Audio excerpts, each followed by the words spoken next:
Now some guy, I don't know what he done, but and the boys was going to church. And he was going 1, 2, 3, 4, 4, 1, 2, 3, 4, and he seen him. And the officer stopped at him. Hey, Sarge, what you done? Well, we're going to church. They said, well, it's all right to go to church, but since you can't march them guys like that down here to church, or you take them bars off it. Yeah, he wanted to march them down to church. That's, you can't do that. You have to go down there freedom. Not with, making you go. Yeah. Yeah. Yeah, that's something good. They might not believe you what you said, but they have to do it. Yeah.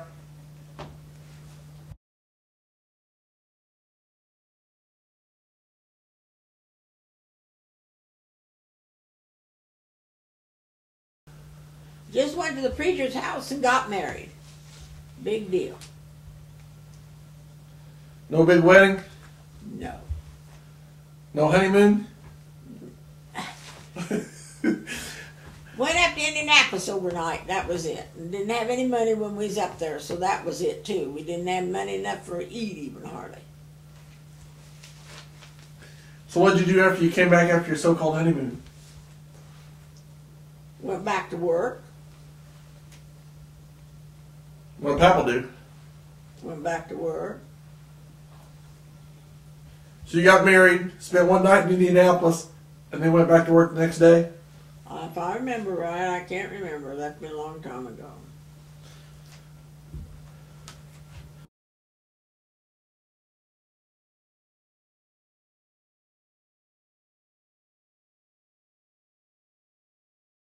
Well, no, I didn't see the officers club. It wasn't a meeting. You know, the whole preacher is an officer, with bars on their shoulder. Yeah. So I passed by, and I said, why can't I go in there? And I was by myself, and I was starting at the door, and some guy about the size of you said, where you going, bud? And I said, well, I'm going in here. He said, you can't go in here. Said, this is officer club. Then the boys standing over and he said, what's wrong, soldier? Why, he said I couldn't come in here. And he had bars on his shoulder. And he said, let him in. And I stayed in there with all them bars on and nurses with bars on and everything, you see. And I had a good time in there.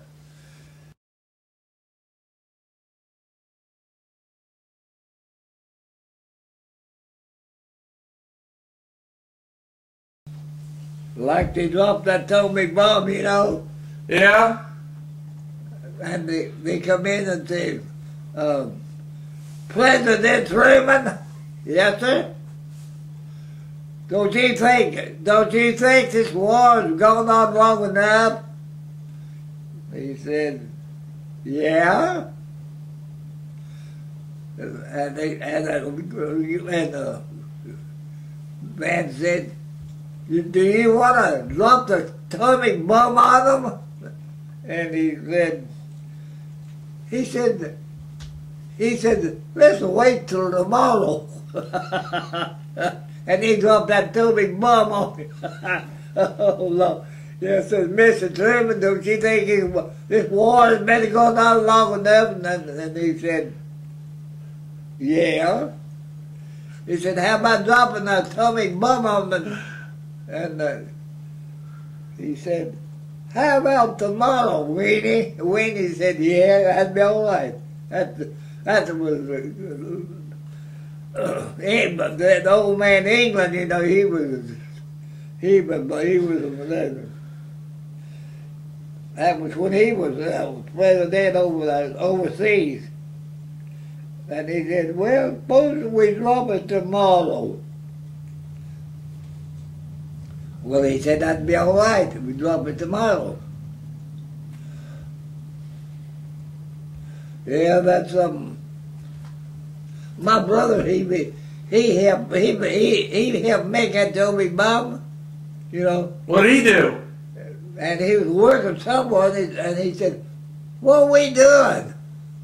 And the boss man said, "Never mind." Said, "Just keep working." And he was making a atomic bomb then. Oh, that's awful, ain't it?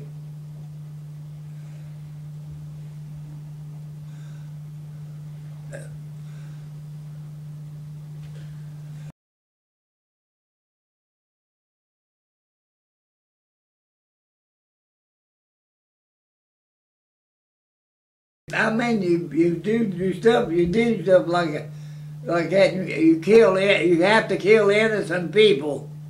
You know, babies, that don't make a difference. War is war.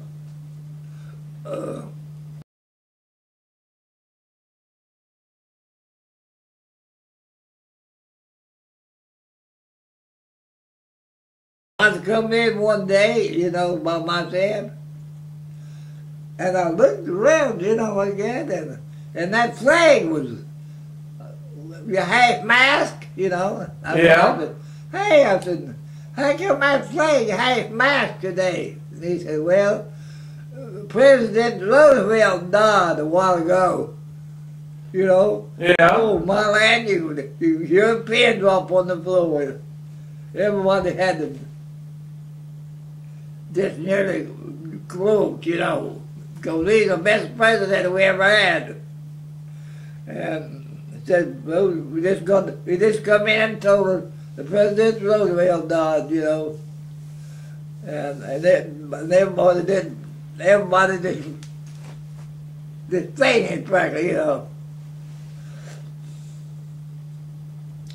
Yeah. He's crippled. He was crippled, but he wasn't crippled up here though. He's smart. He had crippled arms, down legs, down here though. He might have been crippled down here. He wasn't crippled up here in his head. He was smart. Oh. Yeah, he was a great president, Randy.